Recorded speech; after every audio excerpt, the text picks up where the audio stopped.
Okay na. Hello, tutur ko kayo sa aming munting bahay. Hindi pa po tapos pero tara, silipin natin.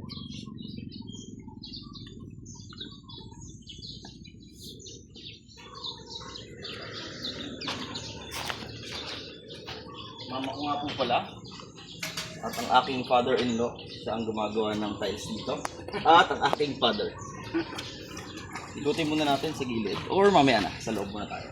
Kaya pala hindi na umuwi dito sa Timol.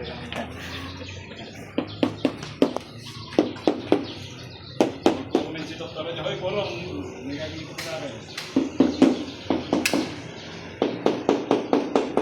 Ito hindi pa tapos, magkakaroon pa ng hanging cabinet dito. Wala na po. Then, dito hindi pa rin tapos. More counter.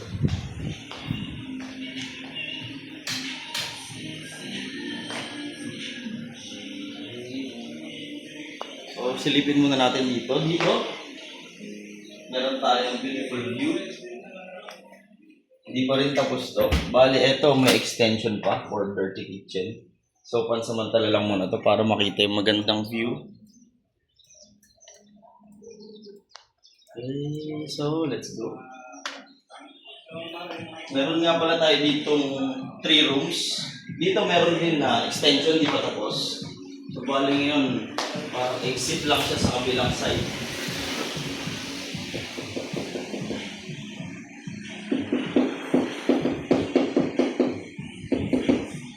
Dito ang plan, bali magkakaroon din siya ng extension para sa movie room, tapos may isa pang maliit na kwarto dito. Dito parang pinaka-movie room. Kakaroon tayo ng extension yan.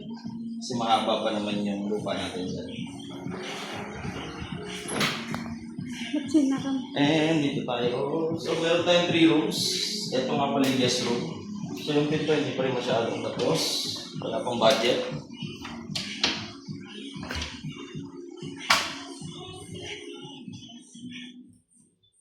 Ito yung isang room, standard room.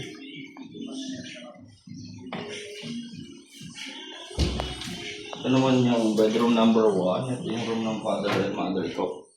Hindi pa rin masyadong tapos. So, naglalagay pa kami ng mga cabinet bed. Ito yung AC hindi pa tapos. At punta tayo rito sa master bedroom. Master's bedroom. Pero check mo natin yung washroom. Inspired by UAE.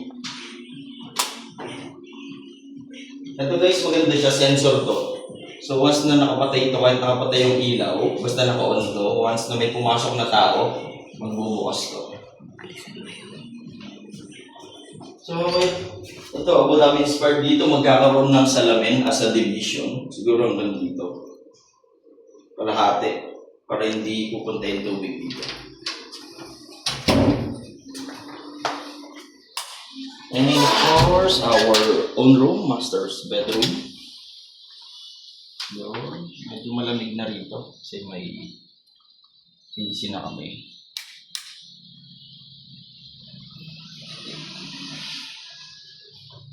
Wala pang bed.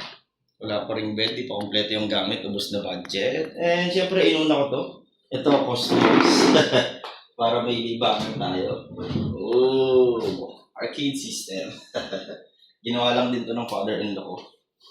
Siyempre, makalat pa dito. Kasi andito pa yung mga gamit namin. And then, yung cob light pala hindi pa rin tapos. Medyo mahal din kasi. So, ipon muna ulit.